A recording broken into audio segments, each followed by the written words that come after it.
Napakatuyo ng ating kapanahunan. We praise God. Sino sa inyo na-reject na? Experience na rejection, di ba? Yeah. Alam niyo ho, ang background ho nitong parables, by the way, sinabi natin parables yan, parables of rejection. Dalawa ho yung parables na magkadugtong. Nasa series pa rin tayo ng mga parables of Jesus. Yung background po niya na may kinalaman sa tinanggap na reception ni Jesus Christ sa mga Hudyo, di ba? Sa mga pangkaraniwang tao at sa mga leaders kung paano siya tinanggap. At yung parables na yan ay sinabi rin niya, kung matatandaan ninyo, pagpasok nila doon sa Jerusalem, nagkaroon ng triumphal entry at yung mga bata ay nagpupuri, nagsasabi na Hosanna to the Son of David. Tapos pinapatigil ng mga elders ng Jerusalem, ng mga leaders, at sabi ni Jesus Christ, from the lips of the children and infants you have ordained praise. At pagkatapos nyon, early in the morning, naglakad si Jesus, nakakita siya ng fig tree, gusto niya kumuha ng bunga, at yung fig tree ay walang bunga. At kanya ho itong sinumpa. Sabi ron, he went up to it but found nothing on it except leaves. Then he said to it, may you never bear fruit. Immediately the tree withered. Ang konteksto po ay paghahanap ng bunga. No? So, para maunawaan natin yung dalawang parables, nakadugtong po yun sa pagpasok ni Jesus sa Jerusalem. At yung kanyang paghahanap ng bunga, at yung pagkakaroon ng reception o paano siya tinanggap ng mga tao, no? At dumugtong tayo sa binasa kanina, si Jesus kasama yung mga leaders ng Israel. Paano ho ba yung kanilang reception? Okay? They question the authority of Jesus. Diba? Tinanong nila, bakit mo ginagawa ito? Diba, isa pa sa mga ginawa ni Jesus ay nilinis niya yung templo. Tinanggal niya yung mga nagbebenta doon sa templo. Ginagawang kalakal o pangangalakal ang panambahan sa Diyos. Tinanggal niya yon. And then the chief priests and the elders of the people came to him, by what authority are you doing these things? They asked, and who gave you this authority? At ang Panginoong Jesus, pangkaraniwan, lagi natin nakikita, pag siya'y tinanong, sinasagot niya ng tanong. Dalawa ang tanong nila, at dalawa rin ang sagot ni Jesus na parehong tanong. Jesus replied, I will also ask you one question. If you answer me, I will tell you by what authority I am doing these things. John's baptism, where did it came from? Was it from heaven or from men? Kanino ba nanggaling yung pagbabautismo ni Juan Bautista? Ito ba'y galing sa tao o galing sa Diyos? Tingnan natin yung reply kay Jesus.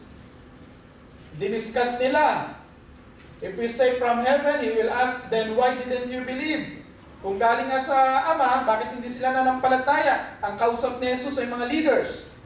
No? But if we say from men, we are afraid of the people. Itong mga leaders na to ay takot sa tao. Takot sa ano ang sasabihin ng tao, takot sila na iwanan ng mga tao. Isa siguro sa pinakamalaking problema yon, na ikaw ay matakot na pag-iwanan ka ng mga tao. Verse 27, so they answered Jesus, we don't know. Then he said, neither will I tell you by what authority I'm doing these things. Then Jesus answered them with parables. 2 parables ang kanyang sinagot. Yung parable of the two sons. Ang sabi doon, what do you think? There was a man who had 2 sons. Ano yung ginawa noong tatay? Ang sabi niya, anak, pumunta ka ngayon sa vineyard. Ano ang sabi ng isa? I will not. No? I will not. Ayokong pumunta. Pero, pumunta siya. Pangalawa, anong sabi ng isa? Then the father went to the other son and said the same thing. He answered, I will, sir. But he did not go. So dalawang uri ng pagtugon sa panawagan ng tatay. Yung isa umayaw pero pumunta, yung isa umuo pero hindi pumunta. Okay, tingnan natin yung sumunod. Ganun pa rin, no? What do you think? Tanong ni Jesus, there was a man who had 2 sons. He went to the first and said, ay, saan ba yan? Umulit. Tama ba yan? Okay, yan. Yung responso ang responso doon, sabi ni Jesus Christ, which of the 2 did what his fathers wanted? Sabi ng mga leaders, the first, they answered. And then sabi ni Jesus Christ, I tell you the truth, the tax collectors and the prostitute are entering the kingdom of God ahead of you. Diretsuhan na sinasabi ng Panginoong Jesus dito sa mga leaders na ito. Mauuna pa yung mga makasalanan kaysa sa inyo. Nakuha ninyo? Si Jesus, nung kanyang mga huling araw ito, si Jesus, na mga huling araw niya, sinasabihan niya, diretsuhan itong mga leaders, mga chief priests, mga Pharisees, sinasabihan niya, nauna pa ang mga makasalanan kaysa sa inyo. Anong response? Bakit kung nauna? Kasi itong mga tao self-righteous. No? For John came to you to show you the way of righteousness. And you did not believe him. The tax collectors and the prostitutes did. And even after you saw this, you did not repent and believe him. Tingnan nyo ho. No? Hindi issue yung sasabihin mo na gusto ko. Pero hindi naman nila sinunod. Di ba? Ano yung pagsunod na hinihingi? Yung pag-repent at pag-believe. Pag-alis sa kasalanan at pananampalataya. Dahil kahit na ikaw pa ay nakaposisyon pero hindi ka nagbago, may problema yon. No? If you did not repent and believe, baliwala yung mensahe. Kahit na si John the Baptist pa, kahit na napakahusay na mensahero, baliwala kung hindi magre-respond ng tama ang tao. Amen. Nakuha ho natin? Si John the Baptist na yun. Nagre-respond yung mga makasalanan. Pero mga self-righteous, no, ito sana sila dapat kasi ang tatanggap kay Jesus dahil sila yung mga leaders, sila yung mga gatekeepers, sila yung chief priests, sila yung mga Pharisees, sila yung mga tinitingala ng mga tao, pero itong mga tinitingala ay pasaway. Imbis na sila ang sumunod at tumugon sa panawagan, ay they continuously attack si John the Baptist. Hinahanapan nila, pag hindi akma sa gusto nila, aatakihin nila. No? At ganun ho ang nangyari dito. So, ito yung dahilan bakit tayo ngayon, mga Hudyo, mga hindi Hudyo, ay nakaranas ng kaligtasan. Kasi itong istorya nito ay rejection ng Israel kay Jesus Christ. Yun po yung tingnan naman natin yung pangalawang parable, the parable of the tenants. Merong harvest time, may servants and fruit. Listen to another parable. There was a landowner who planted a vineyard. He put a wall around it, dug a winepress in it, and built a watchtower. Then he rented the vineyard to some farmers and went away on a journey. And sabi doon, when the harvest time approached, yung panahon na ng harvest time, yung panahon na ng pagkuha, he sent his servants to the tenants to collect his fruit. Meron ba siyang karapatan doon? Doon sa ani? Ikaw lang nagmamay-ari, wala ka bang karapatan? Yun ang tinatanong ni Jesus. Ano nangyari ho? How the tenants treated the servants? The tenants seized his servants, they beat one, killed another, and stoned the third. Alam niyo po, ganyan po ang ginawa ng mga Hudyo doon sa mga mensahero ng Panginoon. Talagang napakahirap maging mensahero. Napakahirap maging mangangaral ng salita ng Diyos. Dalawa lang po kasi yan eh. You either please God or you please people. If you please people, sasabihin mo lang yung nakaka-please sa ears nila. You will not offend people. But if you are a servant of God, people will be offended. Hello? And people will be offended. Eh, paano ba hindi sila ma-offend? Ang sinabi sa kanila, you are vipers, you are brood of vipers. Sinabihan sila ni John the Baptist, no? Anong sinabi pa sa kanila ni Jesus? Para kayong mga tomb. Whitewashed tomb. Malinis sa harap, pero sa loob ay punong-puno ng kabulukan. Diba? Ganun naman. Ano ba yung nasa loob ng sementeryo? Magaganda, maari, maganda, marmol, pero ano yung nasa loob nun? Baho, dulok, tinatago, at gano'n ang sinabi ni Jesus. Masasayahan ba kayo nun? Di ba, ma-open ka? Pero yun yung katotohanan. Nagsasabi ng Panginoong Jesus, ang katotohanan na magpapalaya. Amen. Unless na malaman mo na may problema, hindi mo susolusyonan. And the tenants treated the servant by beating them, killing them, and stoning them.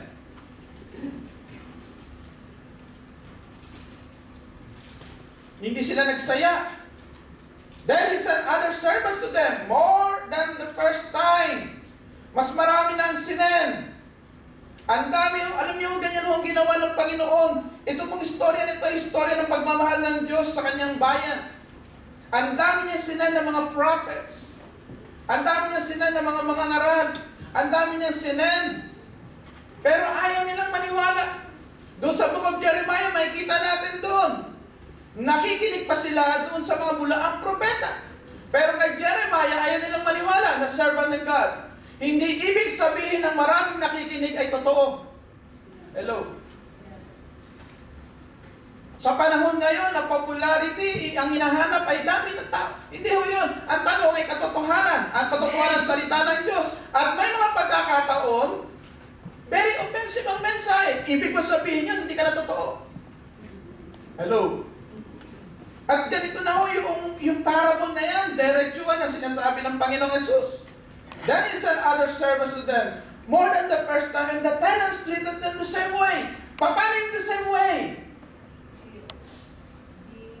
They beat them, they killed them, they stoned them. At yung mga panahon na yan, talaga napakahirap maging mga ngaral. Hindi ko lang alam ngayon kung nagbago na. Pero ganun ho talaga yung tindi ng pagmamahal ng Diyos sa Israel. At talagang patuloy niya sinesend ng mga propeta. Di ba? Nag-send siya ng Elijah, Elisha, na rin na sila Isaiah, Jeremiah, Ezekiel, Malakay. Nakinig ba sila? Buo. At dumating na ang New Testament after 400 years of silence, biglang nangaral itong si John the Baptist. Alam nila na si John the Baptist ay pinanganak na kakaiba. Bakit ho? Dahil ang kanyang nanay at tatay ay nasa katandaan na hindi na mga anak. Sarado na yung bahay bata, pero naipanganak pa rin. Isang himala ang nakita nila, pero kahit na may himala, sarado pa rin ang kanilang mga mata sa katotohanan. Nakuha natin, yung istorya nito, istorya kung paano tumalikod ang Israel sa Diyos. No? Kung bakit ngayon tayo ay naaabot ng mensahe, yung makikita ho natin yun sa Romans 11 verse 25, na tayo po ay times of the Gentiles. Bakit ngayon ay tayo po mga hintil ay naabot ng mabuting balita at inaabot? Ngayon, sabi ng Ama, naku, grabe ito, mga lingkod, mga servant ko. Pero ang laki pa rin ng pagmamahal ng Ama. Ano ang ginawa niya? Huling-huli na lang. Huling-huling baraha. Ano huling baraha ng Ama? Yung kanyang anak. Diba? How the parent treated the son. Sabi niya, last of all, he sent his son to them, they will respect my son. Irerespeto nila yung aking anak. Irerespeto nila. Ganun kaya ang ginawa ng mga leaders, ng mga chief priests, ng mga Pharisees. But when the tenants saw the son, they said to each other, this is the heir. Come, let's kill him and take his inheritance. So they took him and threw him out of the vineyard and killed him. They killed the son.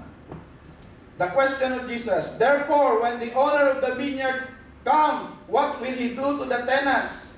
Ano ang gagawin ng Panginoon sa mga tenants, sa mga nangangalaga, sa mga pinagkatiwalaan? Masasayahan kaya ang Panginoon sa mga pinagkatiwalaan pagkatapos nilang patayin ang anak? Ano sabi nila? He will bring those wretches to a wretched end. They replied, and he will rent the vineyard to other tenants who will give him his share of the crop of harvest time. Verse 42, Jesus said to them, have you never read in the scriptures, the stone the builders rejected has become the capstone. The Lord has done this and it is marvelous in His eyes. Mga kapatid, yan po yung istorya kung gaano kahaba ang biyaya ng Panginoon sa bansang Israel. Pero kahit na mismo yung anak niya ang pinadala, mismo yung Messiah na ang nasa harap nila, hindi pa rin sila nakinig, hindi pa rin sila nanumbalik sa Diyos, hindi pa rin sila naglingkod ng tunay sa buhay ng Diyos. Ano ang gusto lang nila? Yung ginagawa nila, rituals. Alam niyo yung rituals? Gumagawa ka kahit wala yung puso mo at wala yung pag-iisip mo, walang tunay na pagbabago ng puso at ng isip. Kaya na sinabi ng Panginoon Jesus mas mabuti pa yung mga sinners, mas mabuti pa yung mga prostitute. Bakit? Sila, alam nila mula pa sa simula, makasalanan na sila. At sila ay nanumbalik nung nangaral ang mga mangangaral. Ang pinakamahirap ay makita natin na hindi natin kailangan ang Diyos. No? Tingnan natin. Tingnan natin yung explanation and reaction. Sabi ron, the kingdom will be taken away. Therefore, I tell you that the kingdom of God will be taken away from you and given to a people who will produce its fruit. Grabe ho! Kung makikita niyo, kung babasahin ninyo, harap-harapan si Jesus na rin yung mga leaders. At sinasabi ni Jesus direkta sa mga leaders, this kingdom will be taken away from you. Diretsuhan niya sinasabi. Huwag kayong magmalaki. Hindi lahat ng pagmamayari at hinahawakan mo ngayon ay sa iyo. Pwede ang mawala. Hello? Amen. At ganun sinasabi ni Jesus, diretsuhan sa mga leaders na to. No. And then the leaders plan to arrest Jesus. When the chief priest, tignan niyo yung kausap niya, chief priest and the Pharisees heard Jesus' parables, they knew He was talking about them. Face to face, He was talking about them. They looked for a way to arrest Him, but they were afraid of the crowd. Ganun na naman. Sa panahon ni John the Baptist, takot sila sa mga tao. Sa panahon ni Jesus, takot pa rin sila sa mga tao. Itong mga tao nito ay they want to please people. Alam niyo po, napakahirap pag naglilingkod ka sa Panginoon at you want to please people. Pag ikaw ay man's pleaser, gagawa ka. Lagi mong i-consider, ano sasabihin niya, ano sasabihin nito. And you will destroy other people just to pursue your personal goals. At ganito ang ginagawa nila. They want to remain in their position. They want to remain as leaders, but they refuse servants of God. They refuse yung mensahero. They refuse yung mensahe ng Panginoon. Once we refuse the servants of God, once we refuse the messenger, we are also refusing the message, and we are also refusing the God who sent the messenger. Ang nire-refuse mo talaga, ang nire-reject mo talaga ay hindi yung tao, kundi ang Diyos na nagpadala doon sa tao. At sa ngayon ito sa panahon na ito, wala na talaga silang takot sa Diyos. All they care ay yung kanilang position, all they care yung kanilang kalalagayan, at nasa harapan nila si Jesus, and they still close their eyes. Sabi ni Jesus Christ, meron silang mata na hindi nakakita, meron tenga na hindi nakakarinig. Sinaraduhan nila ang kanilang tenga sa mensahe. Nakikita na nila sa harap-harapan ang Panginoon, yung palatandaan ng Mesayas na magpapagaling, magbubuhay ng mga patay, mangangaral. Naharap-harapan na nila mga kapatid, subalit bulag pa rin sila. Nakuha ho ninyo? Harapan ho. At alam niyo ho, yun ho ang problema sa self-deception. No?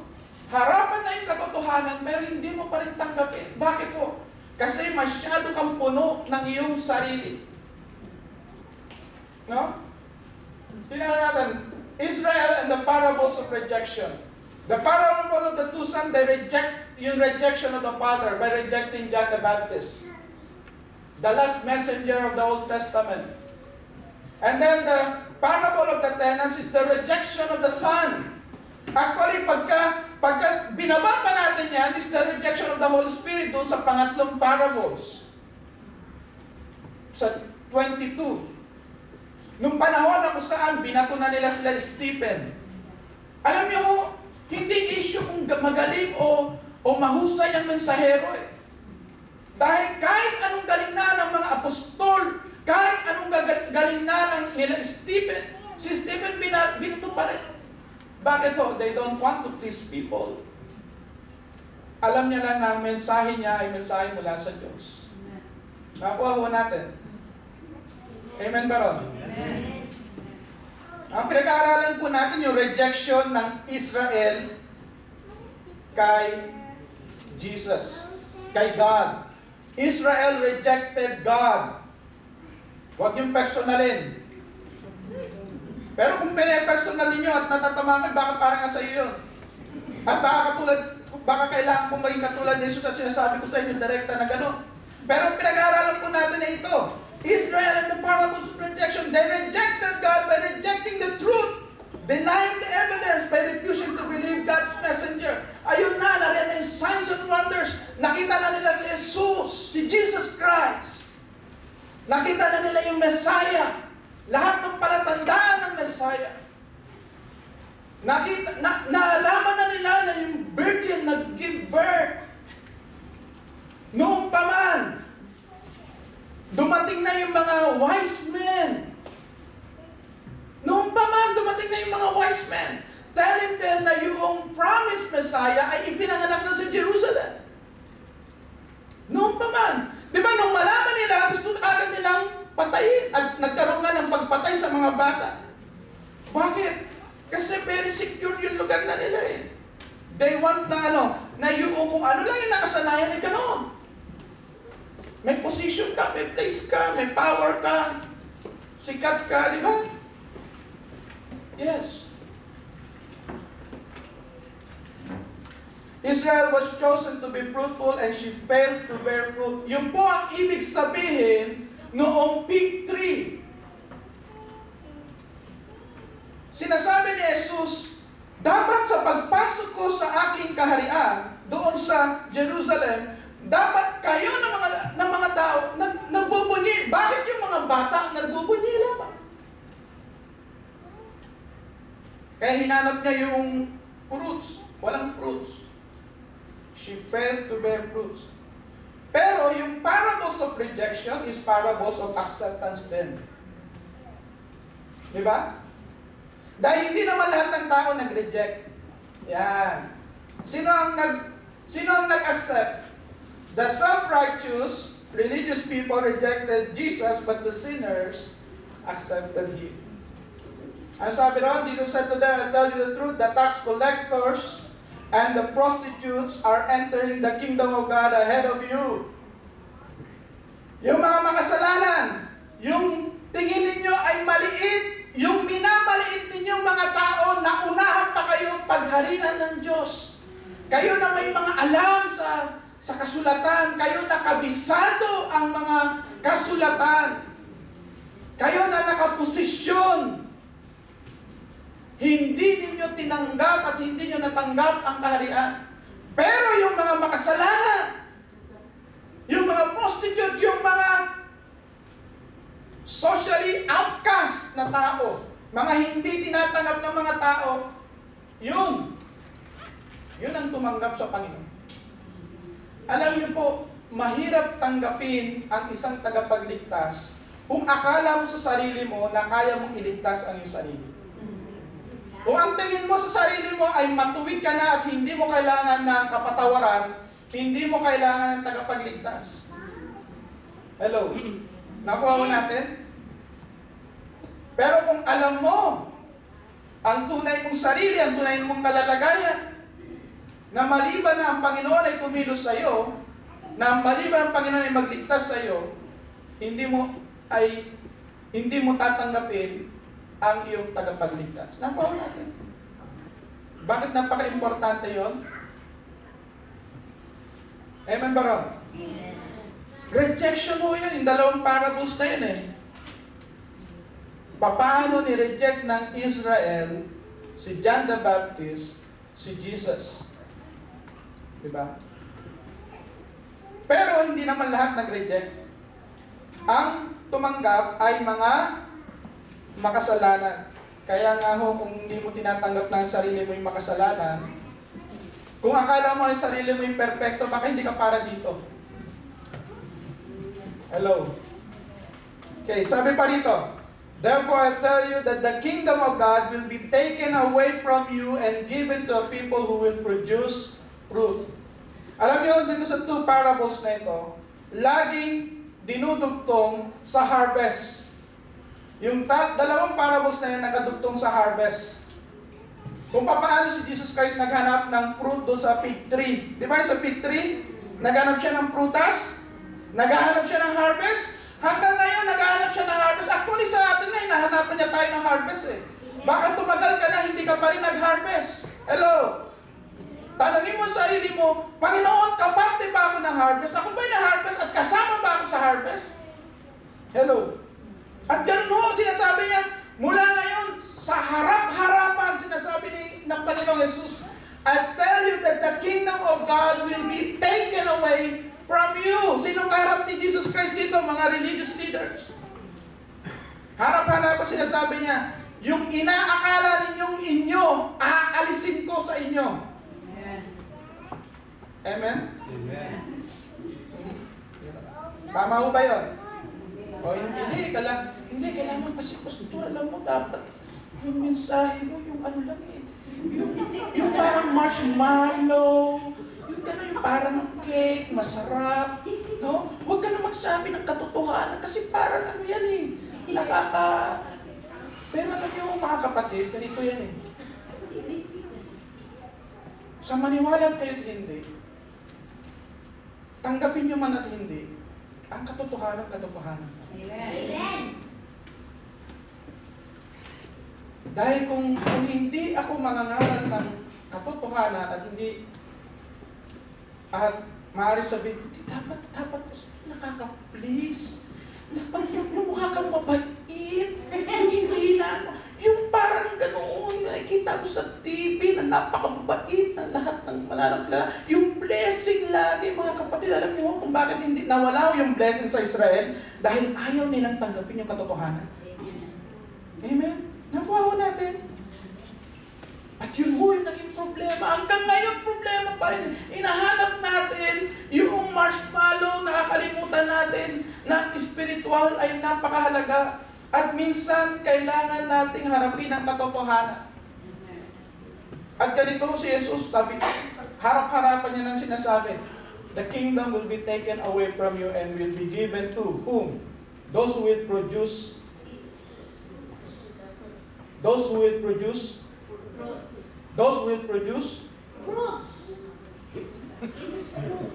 ibibigay ang kingdom sa fruit producer. Hello? Amen? Amen. Those who will produce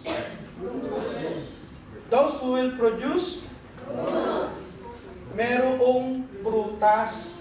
May prutas ng pagbabago, may prutas na ano. Pag ang Panginoong Jesus ba ay pumunta sa iyo at kinausap ka, kapatid, kumusta ang bunga mo? Nahulog ko eh. Bakit? Na-offend ako kay sister, na-offend ako kay pastor. Yung pastor na yan. Nakaka-offend. Di ba? At sabi niya, no, you should not offend anyone. Jesus Christ is offending the religious leader sa mukha nila. Yung kingdom ito, it will be taken away from you. At their face, harapan, sinasabi niya. At maaaring sinasabi rin ito ng Panginoon sa inyo. Pakinggan ninyo ang sinasabi ng Espiritu Santo sa inyo. Baka pati tayo, tatanggalin niyo ang pabor ng Diyos dahil ayaw nating mag-produce ng fruits. Amen.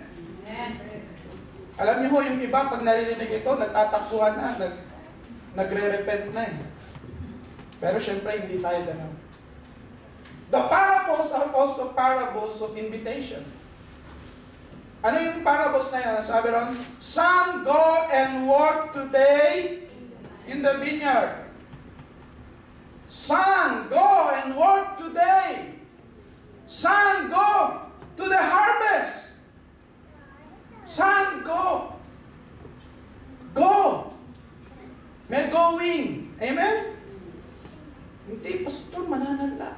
Talaga, dito lang ako. Alam mo, mula pa nung kay pastor, nandito lang ako eh. Maghihintay ako sa harvest. I will wait for the harvest. No. The harvest will not come here. We should go to the harvest field to gather the harvest. The harvest is one of the hardest work.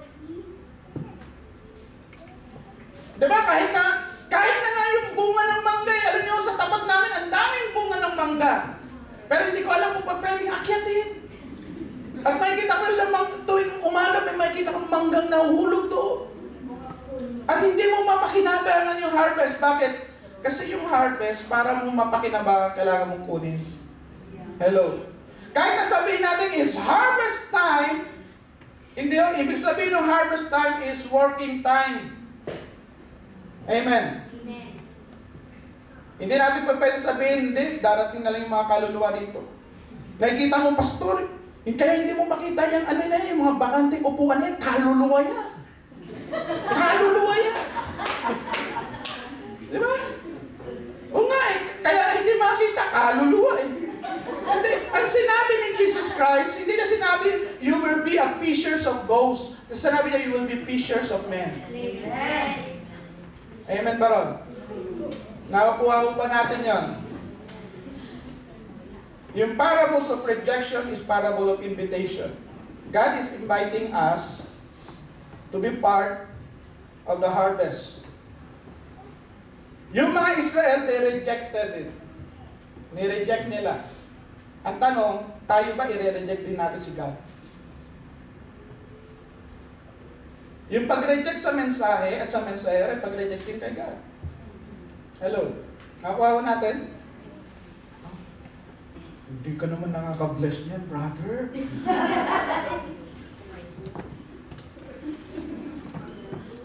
Kailangan talagang bless kami, di ba? Pero, yun ang totoo eh. Hello? Naripaw ba kayo? Di ba? Narinig pa kayo? Di, pastor, bakit pa ako pupunta sa Chungsa?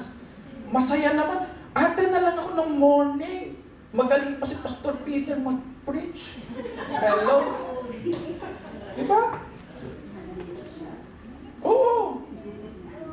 Bakit pa ako mag-iimbita? Kung gusto nila, pumunta sila.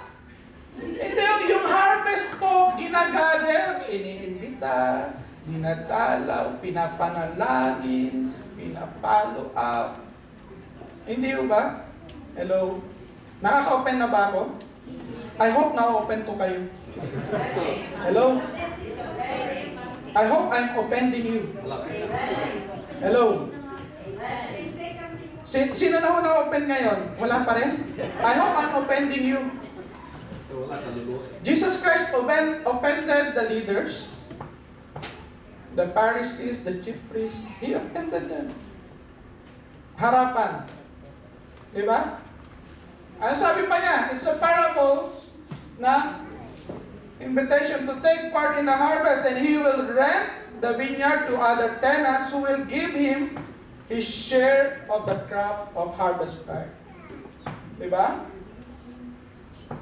Yung magpa-participate sa harvest time. Yung magpa-participate sa harvest. Hello? Hello? Ganun ba tayo? No? Ganun ba tayo? Ganun ba tayo? Ano? No? Oh. Buti na lang series to eh, no? Wala lang sa tabi, no?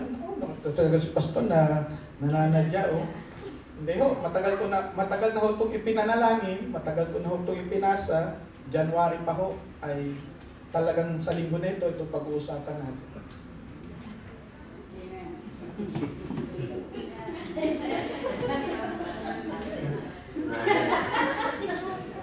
Amen? Amen. So mga kapatid, it's an invitation. No? Alam niyo, maaaring lagi natin sabihin, yes Lord, pero hindi yung yes Lord lang eh. Yung isang son, he said, no, but he go. Yung action natin ay laging tatabunan ang ating confession. Yung action will always supersede yung confession natin. Diba? Sabi niya, yes, but hindi siya pumunta. Yung isang anak said no, pero pumunta. Sino ang kinumen? Yung nagsabing no, pero pumunta. Amen ba ron? O kaya, huwag kayong masyadong yes ng yes. Ang sinasabi ni God ay go. Amen? Di ba? Sinasabi ni Lord is for us to go. Tayo po'y panandalian tumayo at tayo po ay manalangin.